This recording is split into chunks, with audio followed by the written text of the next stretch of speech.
Hey, Shalom, Akim, Shalom, Shalom, all praises, glory, and honor to Yahweh, Ba'ashem, Yahawashi, Ba'ashem, Rakakwadash, double honors to the apostles and the elders of Great Millstone for teaching us this truth, and salutations to the sincere Akim and Aquathemi. Listen, may the blessing of election be upon your house. My name is Brother Raquai. I'm back in here with another quick and Lord's will, as always, an edifying lesson.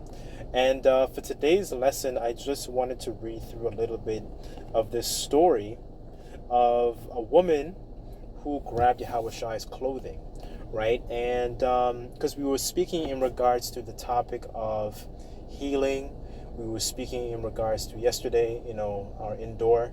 We were speaking in regards to the importance of healing. And, our nation is a nation that is full of sores. They are filled with bruises.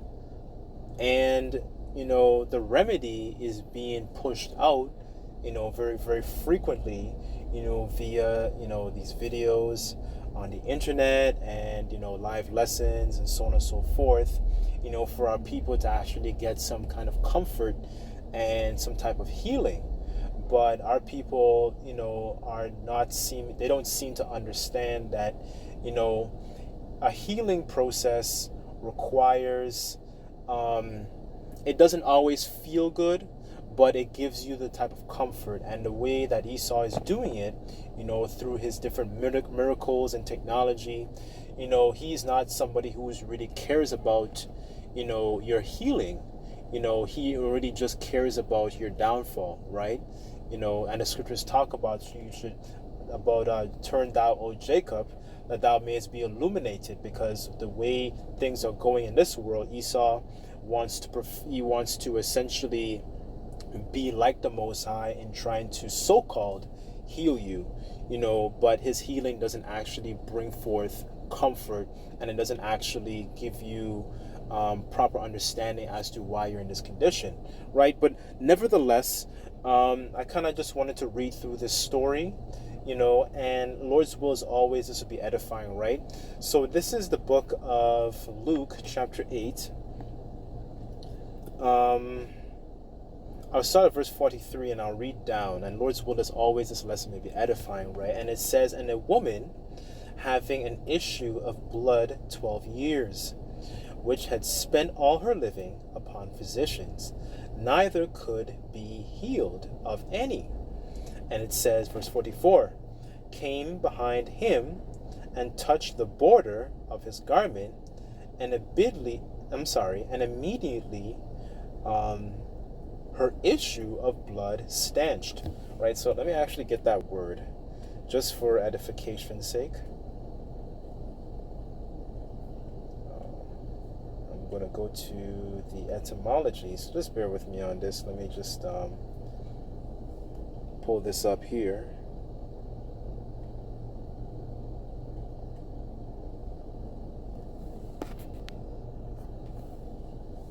So it says stanched.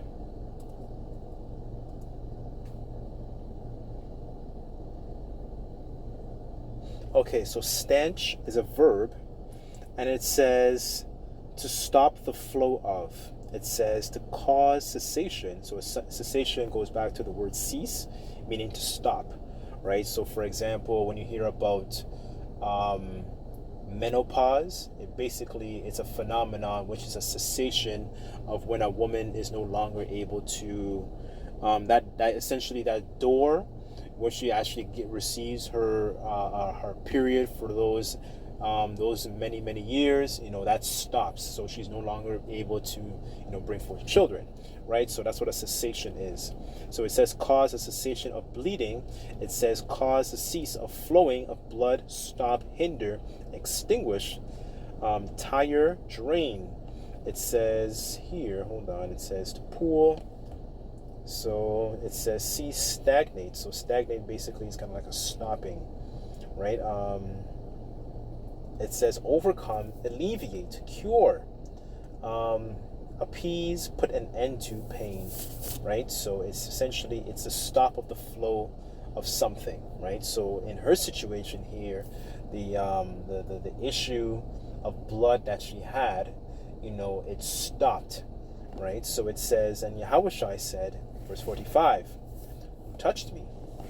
And when all denied, Peter and they that were with him said, Master, the multitude throng thee and press thee, and sayest now, who touched me? And Yahawashi said, somebody hath touched me, for I perceive that virtue is gone out of me. Right? So I actually went into this word virtue. Hold on, I just want to get it in the Greek here. Let me just bear with me on this. I'm kind of just jumping around. I kind of just want to take all that get all that meat off. Let me okay, that's Luke 8.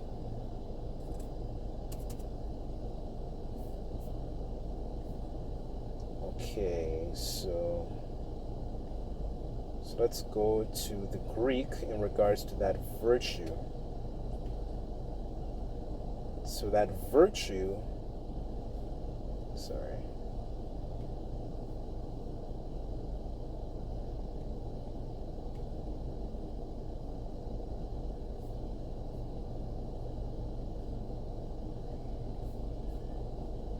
Okay, so the virtue, the Greek word here is dunamis, and it says strength, power, ability, inherent power.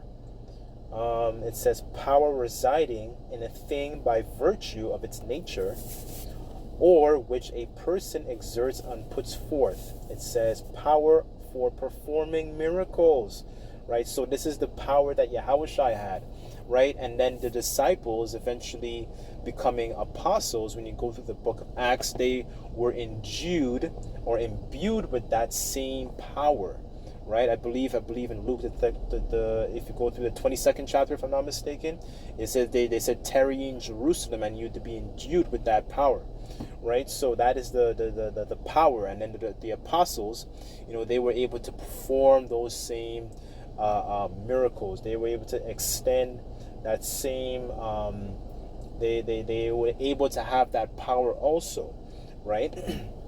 So this is the power that Yahawashi had, that spiritual power, right? So this is what he felt that left him. It said, and the woman, verse 47, and it says, and when the woman saw that she was not hid, came trembling and falling down before him, and she declared unto him before all the people for what cause she had touched him, and how she was healed immediately, right? And it says, verse 48, and it says, and he said unto her, daughter, be of good comfort, thy faith had made thee whole, go in peace, right? And I wanted to read this, for two, one of the primary reasons I wanted to read this, account here is to, number one, it shows that, we need a physician. And Babylon the Great, aka America, offers a lot of external comforts to our people trying to deal with the curses without actually them knowing the curses, right? They need something to kind of ease the pain, so they're constantly in a kind of basically like a party and bullshit type of spirit excuse my French, to essentially alleviate the type of pain that they're going through. So they try to escape rather than actual deal with the root cause of the problem and come back to an understanding and come back to their physician, come back to their power, right?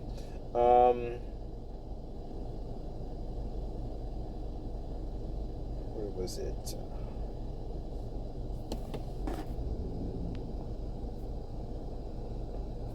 Okay, this is Deuteronomy chapter 28, verse 22.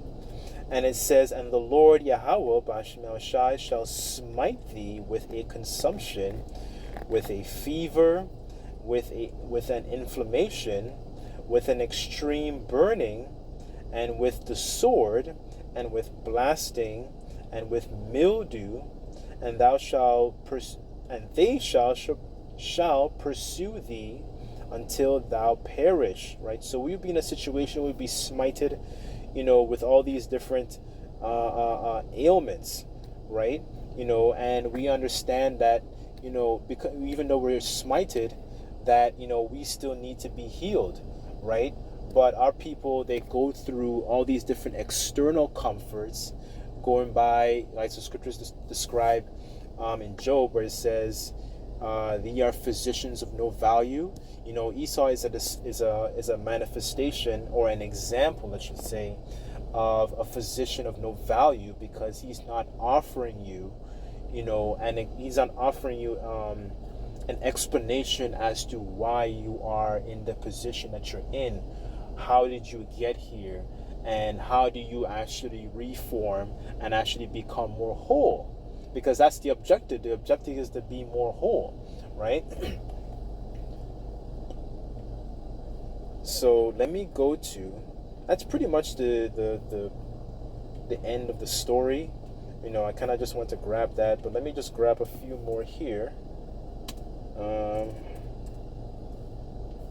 Because we're living in a time where, like, there's so many, like, there's endless understanding in regards to our people and their heritage coming back to the Lord. That's where you actually would receive, proper healing, right? And it's via, through this word, right? So it says, this is Psalms chapter 119, verse 9, and it says, "Wherewithal shall a young man cleanse his way? By taking heed thereto according to thy word. With thy whole heart have I sought thee.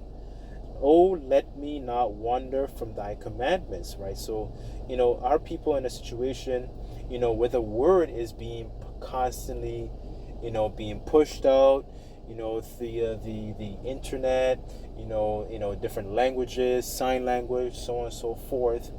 That is your remedy. That is your ability to actually get and become more whole again, because you are sick. But a lot of our people are so far gone, they don't actually, they've been they're in a party and bullshit spirit for so long that they've forgotten and don't realize that they are sick. They don't understand that you're in a condition where you're constantly suffering from inflammation.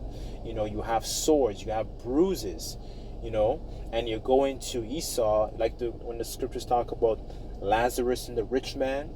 You're going to the rich man to kind of eat those crumbs, and the crumbs are not actually satiating you. It's not actually satisfying you to actually become more whole. So let me get that word. Whole. Let me see.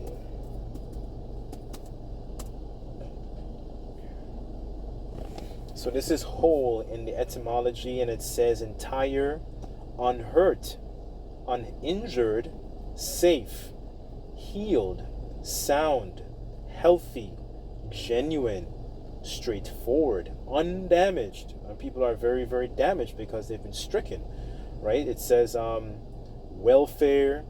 Look at this. It says salvation, right? It says of good omen. It says, let's see what else. Entire body or company, the full amount, right? So, our people, don't seem to understand that, okay, you have a remedy, but you're neglecting the remedy. The whole elect are the only ones that are actually in that same spirit as this woman here, trying to grab on to the Yahawashi's garment, trying to grab onto his understanding, trying to, leech on, and because we're seeking, essentially, I remember I was talking with a brother in regards to this, and we were, he said that, we're chasing power, because that's what a physician is able to do for us. A physician is able to heal, and that is power. Just like how women, gravitate to power. Like in this story, you have an actual woman gravitating to Yahawashi because Yahawashi had power. He had spiritual power, right? And we're in that same frame of mind where we're grabbing onto Yahawashi's clothing because we understand that we're sick also. We had things that have had happen to us when we were younger, and we have to resolve our problems. We didn't understand and learn the importance of proper Israelite values, to understand, to be brotherly, to understand, to subdue our own understanding, to subdue, pride, to learn to be more meek, to learn to be, essentially when the scriptures describe putting on therefore the elect, all those different traits, forgiveness, all these different things that have happened to us, not having fathers in the household, broken families, all these different things that we still need a physician at the end of the day. These things happen because if these things didn't happen, why would we need a physician in the first place? Think about it for a second. As messed up as some of the things we probably have gone through in our individual lives before in the truth, right? Would we need a physician if we were whole, right? Yahawashi said, they that are whole don't need a physician. Like, what is the only reason, in a carnal sense? Think about this. If you go to a general practitioner, their establishment, like tomorrow morning, for example, you're going there because you need something from them, right? That's the only reason you go to see them. That's the only reason people go see a doctor, right? But our people don't want to go see the physician. They don't want the word, it's too much for them. And there's going to be a point where it's too late, because the remedy is not going to last long forever. And the scriptures describe in their their affliction, they shall seek me early, right? So, this is a great time to actually cling on to the physician, because he's the only one that's going to make you more sound, whole. Let me go to Sirach. Just bear with me.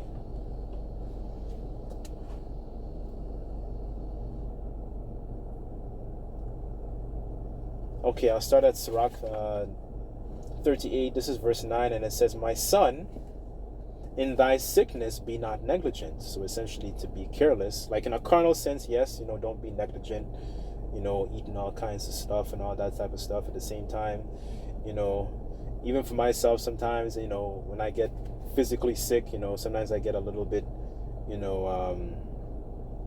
I just don't want to do anything, right? But don't be careless, right? Don't go eating anything, eat the medicines as the scriptures describe. Eat the medicines out of the earth, right? Because the Lord created them for their use, right? So it says, but pray unto the Lord that he will make thee whole. Leave off from sin, and order thine hands aright, and cleanse thy heart from all wickedness, right? So this is the another way to actually become more whole, because our people they think sinning is the way to actually to live, basically, to have that disgusting look towards another of their own kin. They don't understand the importance of being properly cultured. They don't understand the importance of the law, because they think the laws are actually grievous, right? It says, give a sweet savor, verse 11. It says, give a sweet savor and a memorial of fine flour and fat, and make a fat offering, not as being. Then give place to the physician, for the Lord hath created him. But let him not go from thee, for thou hast need of him. Right? So we need a physician, right? This is why we're in a situation. What was the definition? I believe it was whole, if I'm not mistaken. One of the definitions was salvation, right? Which is heavy, because we need salvation, right? The scriptures describe in I think it's Matthew, the 24th chapter. If the Lord hadn't shortened the days, they shall no flesh be saved, to be roughly paraphrasing, right? So we want to be more whole, right? Because this environment is not conducive to actual life. It actually just brings forth and breeds death, right? So let me just go back here. I think there was one more, and then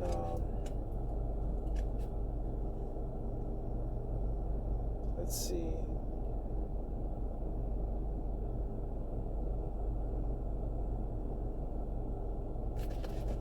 Okay, this is Sirach 38, verse 13, and it says, "There is a time when in their hands there is good success, for they shall also pray unto the Lord that he would prosper, which they give for ease and remedy to prolong life," right? So this is why, we're looking for the Lord to, preserve us, prolong us, because we're doing the right things, praying, trying to make our supplication, turning off those old ways, right, that bring forth death. The scriptures describe that the wages of sin is death, right? All those different practices that the world promotes, whether it's through music, media, movies, entertainment, so on and so forth, right? So we can become more whole, right? So, and I mentioned prayer also, right? So not neglecting the importance of prayer, especially before, leaving your house, man.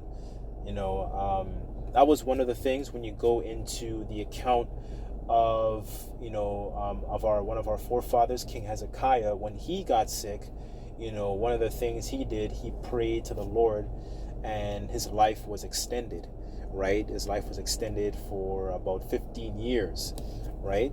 And then the prophet Isaiah, told him to take a lump of figs, right? But that's pretty much the point. I kind of jumped around here and there in regards to the importance of grabbing onto the Lord's clothing, because our people don't see the value of being essentially healed, right? Because there's nothing outside of Yahawashi that's going to heal you, right? These trinkets, these how do you call those things? Esau's witchcraft, his pharmakia, all these things are not going to heal you. It's not about healing. He's about treating, right? So anyways, Lord's will is always that was edifying. So I give all praises, glory, and honor to Yahawashi. Until next time, I say shalom.